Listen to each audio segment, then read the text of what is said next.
Os livros de Esdras e Neemias. Na maioria das Bíblias modernas, esses livros são separados, mas essa divisão aconteceu muito tempo depois de terem sido escritos. Originalmente foi um trabalho só, escrito por um único autor. A história se passa depois que os babilônios destruíram Jerusalém e o seu templo e levaram muitas pessoas para o exílio. E a história desse livro começa cerca de 50 anos depois e conta o retorno de alguns israelitas a Jerusalém, e o que aconteceu quando eles reconstruíram a cidade e as suas vidas lá. Especificamente, o livro se concentra em 3 líderes-chave que guiaram os esforços de reconstrução. Você tem Zorobabel, depois Esdras e depois Neemias. E o conceito do livro se concentra nos esforços de cada líder. Zorobabel leva um grande grupo de pessoas de volta a Jerusalém para reconstruir o templo. E cerca de 60 anos depois, Esdras chega a Jerusalém para ensinar a Torá e reconstruir a comunidade. E depois dele vem Neemias, que lidera a reconstrução das muralhas de Jerusalém. E essas 3 histórias são projetadas para serem paralelas. Cada uma começa com o rei da Pérsia solicitado por Deus para enviar o líder a Jerusalém, e ele oferece recursos e apoio. E cada líder encontra oposição nos seus esforços, as quais eles superam, mas de uma maneira que leva a um estranho anticlímax em cada uma das 3 partes. Vamos voltar onde tudo começou e ver como tudo se encaixa. Assim, a história começa com um decreto de Ciro, rei da Pérsia, e ele é movido por Deus para permitir que os exilados retornem a Jerusalém e reconstruam o templo. E o autor diz que isso cumpre uma promessa feita pelo profeta Jeremias de que os exilados um dia retornariam a Jerusalém. Agora, esse cumprimento deve aumentar nossas esperanças em muitas outras promessas proféticas que indicam que o exílio não era o fim da história. Temos esperança para o futuro rei messiânico da linhagem de Davi. Temos esperança de um templo reconstruído onde a presença de Deus habitará com seu povo. Esperança de que o reino de Deus venha sobre todas as nações da terra e traga sua bênção, assim como ele prometeu a Abraão. E assim, é com todas essas esperanças em mente que lemos a história de Zorobabel. Seu nome significa plantado na Babilônia.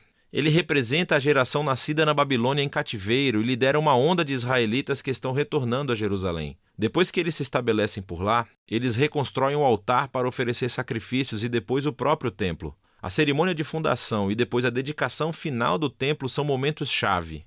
As histórias passadas do tabernáculo e a dedicação do templo devem estar em nossas mentes. É quando a nuvem de fogo da presença de Deus deve descer. Ele está entre o seu povo, e isso não acontece. E assim, enquanto pessoas estavam felizes com esse novo templo, os anciãos que tinham visto o templo anterior de Salomão clamam em pesar. Não é nada como o passado glorioso que tiveram, ou as suas esperanças para o futuro. E é aqui que temos a primeira história de oposição, e é muito estranho. Assim, os netos dos israelitas que não foram levados para o exílio tinham estado vivendo em Jerusalém o tempo todo, e vêm para oferecer ajuda na reconstrução do templo. E Zorobabel recusa. Ele diz: vocês não fazem parte do nosso templo. E isso, claro, gera um conflito que Zorobabel supera. Mas é muito estranho porque os profetas previram que as tribos de Israel se reuniriam juntamente com todas as nações para participar da adoração do Deus de Israel quando o reino finalmente chegasse. Então esse é um momento anticlimático, para dizer o mínimo. Na próxima sessão avançamos cerca de 60 anos e conhecemos Esdras. Ele é um líder entre os israelitas exilados na Babilônia. Ele é um estudioso da Torá e um professor, e então é nomeado por Artaxerxes, rei da Pérsia, para liderar outro grupo de pessoas de volta a Jerusalém. E Esdras quer trazer a renovação espiritual e social entre as pessoas. As nossas esperanças são altas, e novamente chegamos a outro momento anticlimático da história. Esdras descobre que muitos dos israelitas exilados que voltaram se casaram com exilados que viviam em torno de Jerusalém. Alguns deles não eram israelitas e quase com certeza alguns deles eram. Esdras então apela para os mandamentos da Torá, que Israel deve ser santo e se separar dos antigos cananeus. E então ele diz que as pessoas que vivem em torno de Jerusalém são como os cananeus. Elas vão corromper os exilados. Então Esdras oferece uma oração de arrependimento e é muito sincero.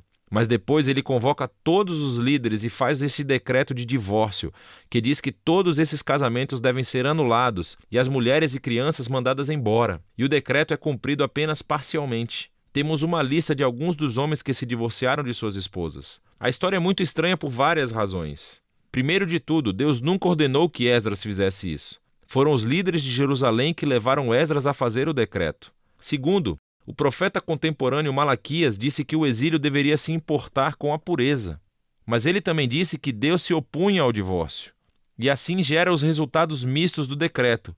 Tudo isso se encaixa nesse padrão estranho de anticlímax final. o que nos leva à próxima sessão sobre Neemias. Ele é um oficial israelita que serve no governo persa. E quando ouve sobre o estado arruinado das muralhas de Jerusalém, ele ora e depois recebe permissão do rei persa Artaxerxes para reconstruir as muralhas. O rei até lhe dá uma escolta armada e todos esses recursos. Então, depois de chegar a Jerusalém, ele começa o projeto de construção e também enfrenta a oposição das pessoas que já moravam em Jerusalém. Mais uma vez, estamos diante de uma tensão no meio da história. O profeta contemporâneo Zacarias disse que a nova Jerusalém do reino de Deus seria uma cidade sem muros, que a presença de Deus a cercaria, que as pessoas de todas as nações se juntariam ao povo da aliança. Mas Neemias parece ter a visão oposta. Ele informa as pessoas ao redor de Jerusalém que elas não têm parte em Jerusalém. E isso, é claro, provoca hostilidade. E assim, enquanto Neemias realiza sua visão para a cidade com integridade e coragem, eles têm que construir a cidade com guardas armados para protegê-los. Será que esse conflito poderia ter sido tratado de forma diferente? E isso tudo leva à conclusão do livro em 2 movimentos. Primeiro positivo e depois negativo. Esdras e Neemias juntam forças para promover uma renovação espiritual entre o povo. Eles reúnem todos os exilados em um festival durante 7 dias, onde leem e ensinam a Torá a todas as pessoas. E depois eles comemoram a antiga festa dos tabernáculos, para lembrar a fidelidade de Deus desde o êxodo e as jornadas no deserto. Então, eles oferecem uma confissão dos seus pecados, prometem renovar a aliança e seguir todos os mandamentos da Torá. E terminam com uma grande comemoração sobre o templo, as muralhas de Jerusalém. E estamos pensando que este até poderia ser o ponto da virada, mas não é. O livro termina em um grande infortúnio. Neemias caminha pela cidade e descobre que o povo não cumpriu seus votos da aliança. Assim, o trabalho de Zorobabel é desfeito e ele descobre que o templo está sendo negligenciado e ocupado por pessoas não qualificadas.